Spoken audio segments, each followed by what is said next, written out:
Get on up. Everybody right there. Get into it. Everybody right there. Get involved. Everybody just come on up.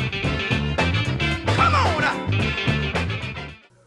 Hi, I'm here today with Susan Attridge, the City of Buffalo's recycling coordinator. Thanks for being here with us today. Well, thank you for having me. I love coming here. Good, good. So, Sue, can you tell us some ways that people in Buffalo can reduce their waste? Yeah, that's a great point. Reduce, reuse, recycle. Reduction is the one thing that people can absolutely have an impact in their waste stream. I can really tell you about 3 areas that people can focus on to reduce. The number 1, I would say, is food waste. That's kind of a newer item that the city is really focusing on. We know that people throw out $1,500 worth of food every year, which is a huge amount of money. And it's basically by overbuying. So one of the things we try to help residents with is providing them with a template on how to shop, how you actually want to shop. And what that means is plan your meals ahead of time and shop based on those meals.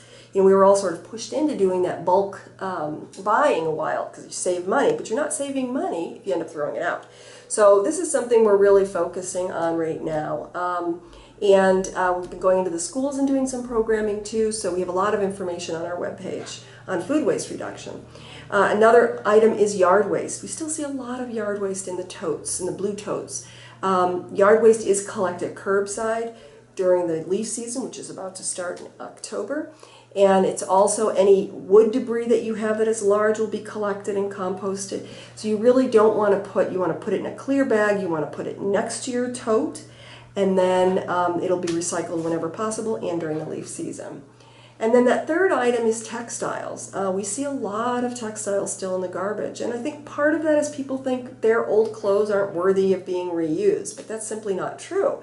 What isn't good enough to sell in the non-for-profit places like those that are members of the Western New York Coalition for Donated Goods, they actually are used as rags or they're shredded and used as fill in a number of things. So they still have a lot of value. So people should really they could pull those 3 things out, they would tremendously reduce their waste stream. Okay.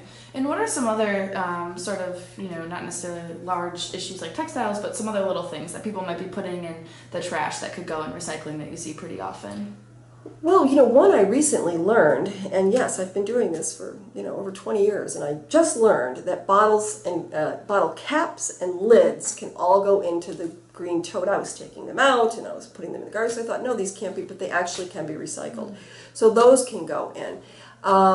Things like utensils and pots and pans, you wouldn't think that could go into your green tote, but it can. Those are metal. Even if there's some plastic on those pots and pans, they still want it.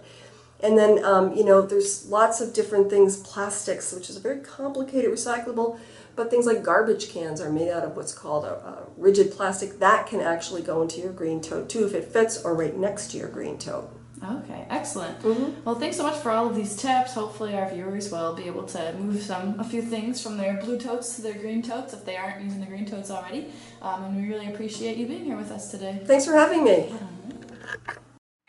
over there. Get on up. Everybody right there. Get into it. Everybody right there. Get involved. Everybody just